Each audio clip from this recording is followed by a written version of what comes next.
Hey, what's up, everybody? It is the morning on the second day of the trip for the 172 Truth Quest. Thought that was kind of made more sense to call this whole thing the Truth Quest, because even if I get to Alcor, it is not a dead end for us. I will keep pushing forward. I will then, in turn, if nothing happens at all, nothing happens, then DARPA is a lot closer to my home base where I'm normally at. So then sometime later, I will head that way. I'll head, over towards DARPA, and I will keep pushing until I can get to the truth of everything for the 172, and to find out how we can manipulate, control, do whatever we need to do to make this a more comfortable existence for us until we are actually wherever our pods are going, to whatever destination we're going to end up at. However, I want you guys to you're going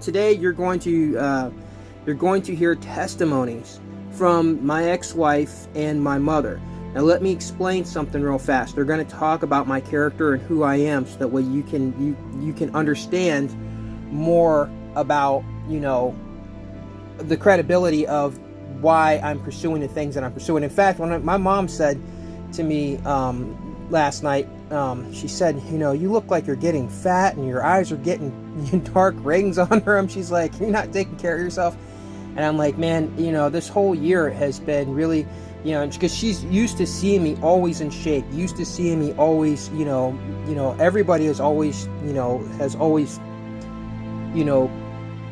always looked at me as someone who's always been physically fit, in shape, and stuff like that. But this past year, it was more important to work on this information and to find out about the simulation. As the year went on, things just kept unveiling themselves to me and to you guys as well.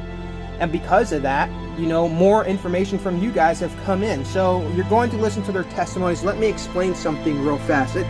Also, I worked at GNC off and on for 15 years, and I got a trophy for being the top salesman at General Nutrition store. So, and being physically fit with martial arts and physically fit as a skateboarder, my entire life, and being a bodybuilder and going into acting, my entire life has been about physical fitness and pushing forward and being positive. But the whole thing with me having the alien interaction has completely changed my life. It's changed my life. And you're going to hear that from my mother and my ex-wife.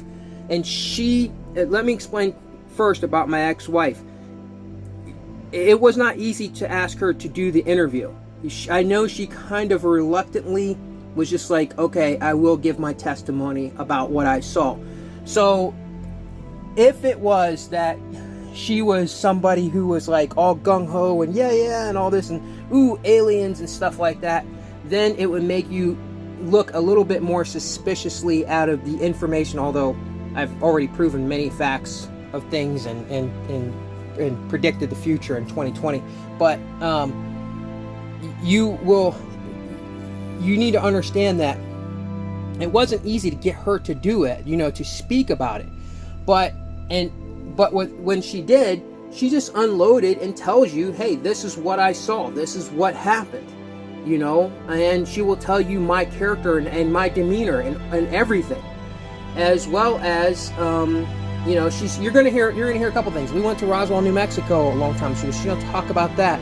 The other is with my mother. Okay, my mother, and she's gonna be a little silly when she talks, because she just thinks as soon as I start talking about the stuff, she goes, hey honey, whatever you want to believe in. And then she starts saying praise Jesus. Oh, this kid, she starts going into that whole thing, and then she's, and she says this undertone in her voice, so she's like, so I don't hear it, but I can hear her saying this, and she just thinks that she's like, you can believe whatever you want, you're still my son, the whole thing's still my son, and so, but you're gonna hear her, it's a shorter interview with my mother, and you're gonna hear her talk about my character and who I am as well, so that way you understand how this has completely changed my life. And at the end of this video, listen to the whole video all the way through, because at the very end of this video, this morning, I was listening to some Jordan Maxwell stuff. And I have been talking about, I've put it out there a couple of times, about the Anunnaki running this running these systems. The systems all come from the Anunnaki, and I've been meaning to do the whole video on this, the whole thing with the Anunnaki and the reptilians. But I've been saying that the Anunnaki run this world, and that not all reptilians are bad, you know. And I'm only saying this not from research. I'm saying this as if something has, when my mind was woken, I hate that woke thing, when my mind was opened up, you know, when the alien came to me and it, you know, it unlocked my mind. I'm sorry. And when it unlocked my mind, it also unlocked my mind to a lot of things about the universe, planets, about aliens, and one of the things is about the Anunnaki and the reptilians, and not in the way. The only way I can explain this to you guys is I don't know how I know those things. I didn't have a conversation as far as I know. I don't know what happened when I was unconscious and knocked out, but as far as I know, I did not have an actual conversation with this reptilian creature that came to me. But I just know these things. I just know it. And people will tell you I am not a person who just knows things. I have to do a lot of research. In 1972, I had to do research on that. Those things just start popping up, I had to do research. But the stuff on the reptilians and the Anunnaki, I just, like, it just makes sense. And I was like, you know, I need to bring this information forward. So I'm listening to this video of his, of George Maxwell's, a little while ago, and I was just about to turn it off because I was cleaning up my van and stuff, and I was just like, I'm going to turn it off and I'm going to do something else, you know.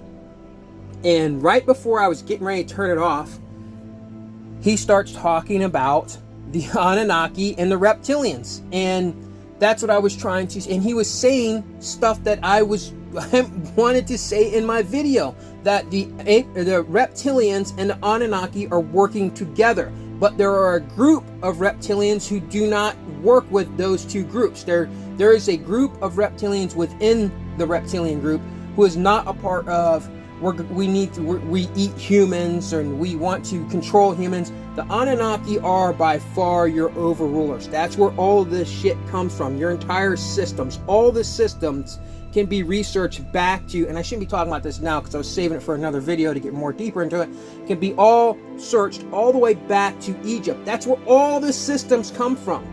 And you're told that the winged beings that are going to come from the sky are going to save you. They're your saviors. You need to praise them. Well, what if you're wrong? What if that where all that comes from is there to put that in your mind, so when they do come back to mean to rule you, which is what they mean to do, that you worship them and bow down to them, and all the while hoping that you're going to get some grand, you know, because you want to live forever. You believe that you deserve to live forever because you bought into the systems and you followed the systems.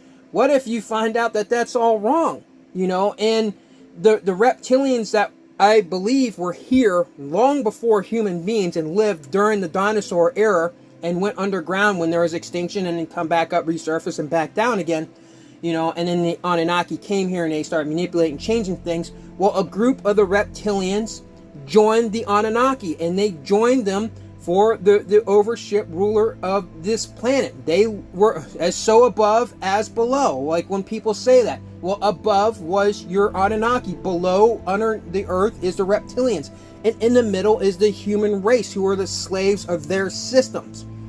Even inside the Anunnaki's race, I am going to pretty much, I don't know this for sure, but I'm going to say that not all Anunnaki can be bad, you know, or not all, and even so, saying the Anunnaki are bad, I don't believe that they're bad.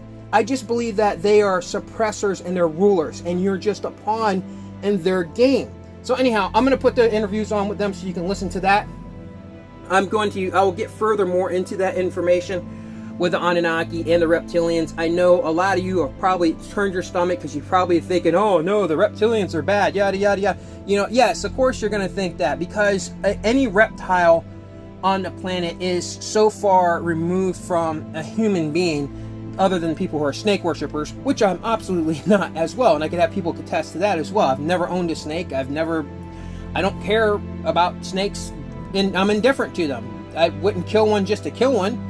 But you're gonna hear that stuff at the end of the video, and also I will be doing one or two other videos today while I'm on the road, and enjoy the video, guys. I'm pretty sure that you text me a few times, and you had tried calling me and I wasn't answering. It was early in the morning, and then you got a hold of me and you sounded pretty freaked out. You said something happened at the school and you wanted me to come up and take a look because you didn't know what was going on. So go ahead. As soon as I was able to, I got dressed and came up there, and you answered the door. You were pretty shaken, and you showed me these weird prints on the floor. We were trying to figure out what they may have came from. There were almost, in my mind, they were, you think of a reptile or something with two toes, and they were kind of widespread apart, but they were smaller. They weren't really big, but the weird thing was they came from the doorway that went in between your space and the hall, and they look like they came literally through the door, because when we opened up the door, there was nothing on the other side of the door at all on the ground. But then you showed me it looked almost like a antler or a horn or something scraped the wall, and it went from one side to the other. But there was a bolt on the door, like one of those metal ones that you pull the latch over and then put a padlock through, and so nothing could have gotten through the door.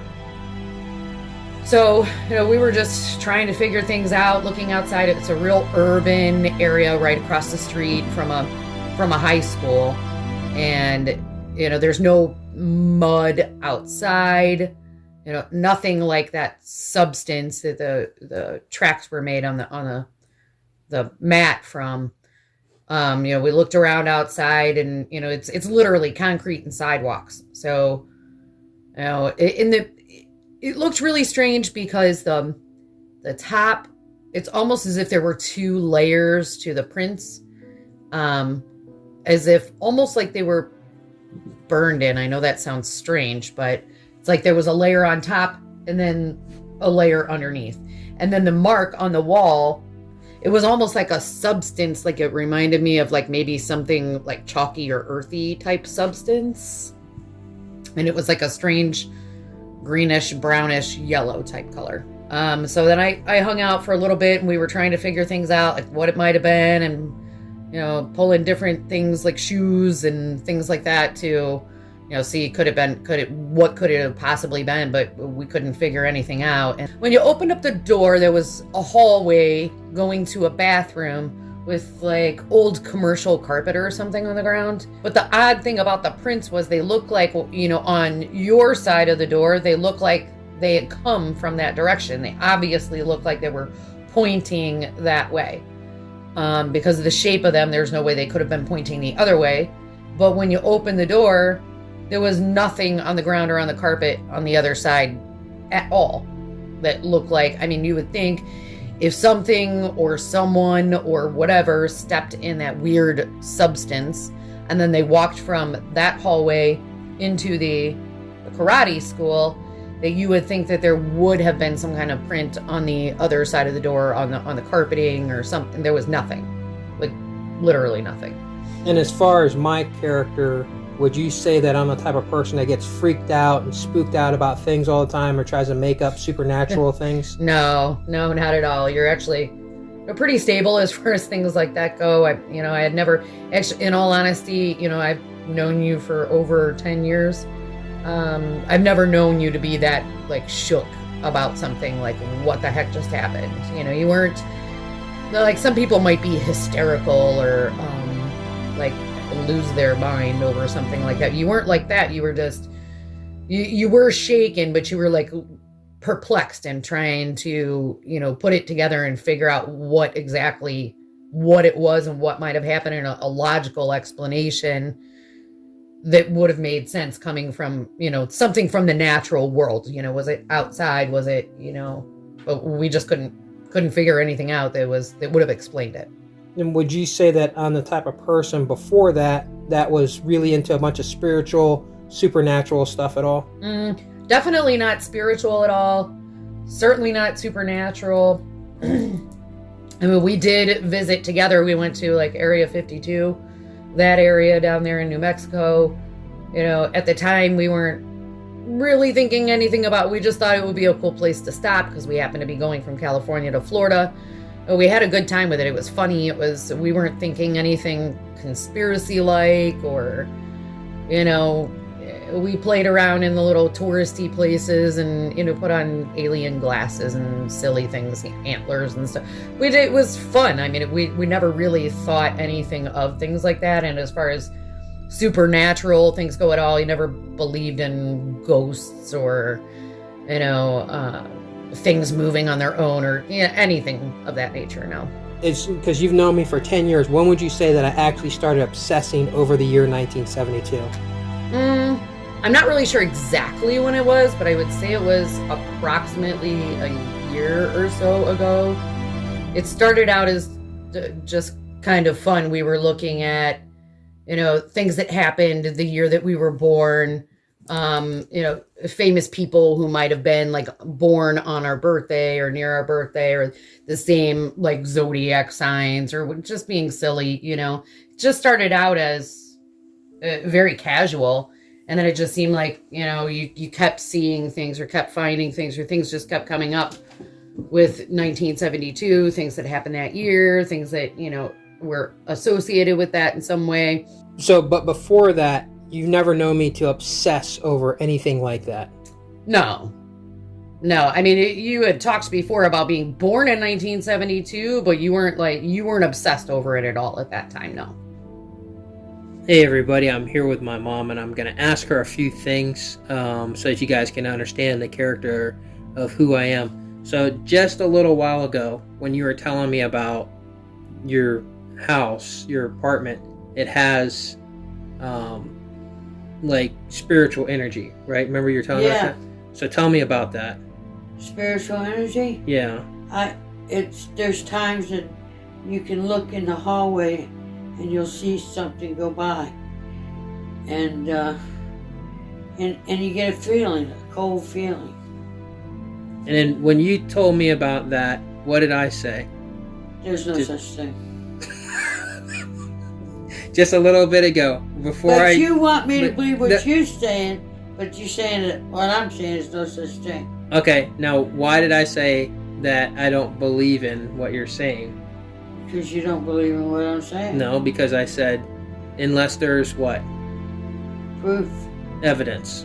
Evidence. If you can show me evidence. You show me evidence. That, so people understand that you have never taken me for somebody who believes in ghosts. Nope. Or spirits. Nope. Or any of that stuff. Nope. Right? Like, when you tell me things about things like that, I just always brush it off, correct? Right. Yeah. So for me to show you about the alien footprints left behind, that's out of character for me. Yeah. That's pretty much.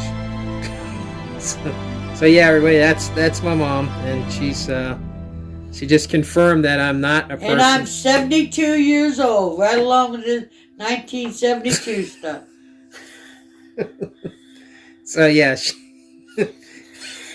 And she thinks my 1972 stuff is funny. So, but yeah. So anyhow, so that way you guys know that is my character. That's everybody who knows me knows that I'm not the type of person. I don't even watch scary movies or any stuff like that to spook myself out. And I'm not a spiritual person per se. I don't, get into chakras or any type of spiritual things or anything, or claim to see spirits or demons or angels or any of that stuff. And I don't attend a bunch of rallies for, alien rallies and stuff or any of those things. Like, have you ever known me, Mom, to ever like get into a bunch of alien stuff? Like, have you ever known me to like proclaim that I've seen UFOs and things like that? No. and that I see aliens and stuff. No.